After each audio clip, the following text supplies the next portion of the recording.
Thank you, Mr. Chairman. Secretary Esper, prior to becoming Army Secretary, you were the top lobbyist for Raytheon, which of course is the nation's third largest defense contractor. Now, under current ethics rules, you're prohibited from participating in any decisions involving Raytheon for 2 years after your appointment as Army Secretary. But because you have already been in government for 20 months, that recusal period is set to expire in November, which means you will soon be able to participate personally and substantially in matters involving your former employer. That's a conflict of interest given that Raytheon does billions of dollars worth of business every year with the Defense Department. So Secretary Esper, your predecessor, Acting Secretary Shanahan, committed to extend his recusal from all matters involving his former employer, Boeing, for the duration of his government service. If you're confirmed, will you do the same and commit to extending your recusal from any and all matters involving Raytheon for the duration of your tenure as Secretary of Defense? You know, Senator, we had this discussion in your office. Yes, we did. We had this discussion a couple years ago. You know, on the advice of my ethics folks at the Pentagon, the career professionals, no, the recommendation is not to. The belief is that the screening process I have in place, all the rules and regulations and law that I'm required. So let's just cut to it. You're not going to do what Acting Secretary Shanahan agreed to do, and that is agree not to be involved in decisions involving your former employer where you were head lobbyist for the duration of your time as Secretary of Defense. Senator, I can't explain why he made that commitment. We obviously come to the, he was... but you are not willing to make the same commitment, is that right? He was fulfilling a different role than I am, and he obviously... You are unwilling to make that same commitment, is that right, Dr. Esper? He has a different professional background than I I'll take that as a yes, you're unwilling to make that commitment. That is not the only ethics problem with your nomination. Part of the deal you got from Raytheon when you left as their top lobbyist was at least $1 million in deferred compensation after 2022. Now, the law prohibits you from participating in matters that would affect Raytheon's ability or willingness to hand you this massive payout. But there's a catch. In a recent memo, you detailed an exception to your ethics obligations by writing that you can get a waiver to participate in matters that and predictably affect Raytheon's financial interests if it's, quote, so important that it cannot be referred to another official, end quote. This smacks of corruption, plain and simple. So here's my question. Will you commit that during your time as Defense Secretary that you will not seek any waiver that will allow you to participate in matters that affect Raytheon's financial interests? Well, Senator, let me correct the record with regard to what you said.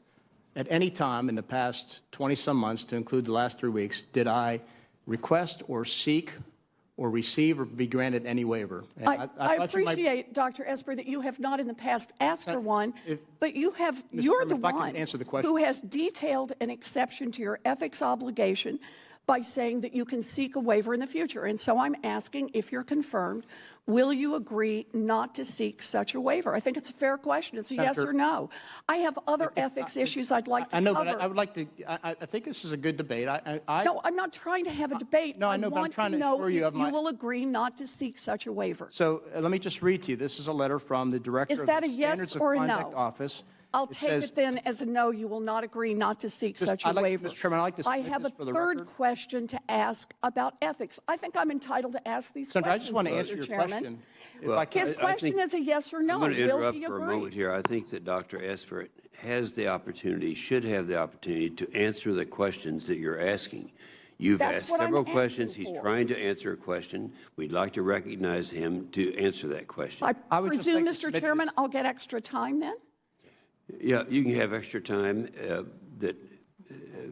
Yes, sir. I would just like to submit this for the record. It's a statement from the Director of the Standards of Conduct Officer. I won't read the whole thing in the interest of time, but it says, quote, at no time while serving as the Secretary of the Army or the Acting Secretary of Defense did you, he's writing to me, request or authorization related to your ethics agreement and ethics obligations, unquote. Okay, Mr. Warren. So I stipulated earlier that I understand you have not asked in the past, so I'll ask my question again. Will you agree not to ask for a waiver during the time you serve as Secretary of Defense? No, Senator, I won't, because I'm going to continue to abide by the rules and regulations, and I'm going to... Thank you. And I I'm have going a to continue to third consult question. closely with my ethics personnel to ensure that we stay in the ethical midfield. I recently introduced legislation to block the revolving door between the Pentagon and giant defense contractors like Raytheon by prohibiting big defense contractors from hiring former senior DoD officials for 4 years after they leave government. If it were the law, you couldn't go back to work at Raytheon or any other defense contractor immediately. In other words, it would help close the revolving door. If confirmed, will you commit not to work for or get paid by any defense contractor for at least 4 years after your government service? No, Senator, I will not. All right, so let me get this straight. You're still due to get at least $1 million payout from when you lobbied for Raytheon. You won't commit to recuse yourself from Raytheon's decision. You insist on being free to seek a waiver that would let you make decisions affecting Raytheon's bottom line and your remaining financial interests. And you won't rule out taking a trip right back through the revolving door on your way out of government service, or even just delaying that trip for 4 years after you leave government. Secretary Esper, the American people deserve to know that you're making decisions in our country's best security interests, not in your own financial interests. You can't make those commitments to this committee. That means you should not be confirmed as Secretary of Defense. Senator, if I may answer your question. At the age of 18, I went to West Point, and I swore an oath to defend this Constitution. And I embraced a motto called duty and honor and country. And I've lived my life of those values ever since then. I went to war for this country. I served overseas for this country. I've stepped down from jobs that paid me well more than what I was working anywhere else. And each time it was to serve the public good and to serve the young men and women of our armed services. So no, I disagree. I think the presumption is, for some reason, anybody who comes from the business or the corporate world is corrupt. So I'm asking the question. Excellent. No. This is That's not it. right, Mr. Chairman. Senator He does Sullivan not. I is didn't ask a recognized. question Senator at the end. Sullivan's, you've gone 2 minutes over. No, your I time. haven't gone over. Yes, He you has have. gone over. And he Senator is Sullivan, not willing to make a recognized. commitment that he will not engage in conflicts of interest Thank you, for Mr. the Chairman. company for which he was a lobbyist. This is outrageous. Thank you, Mr.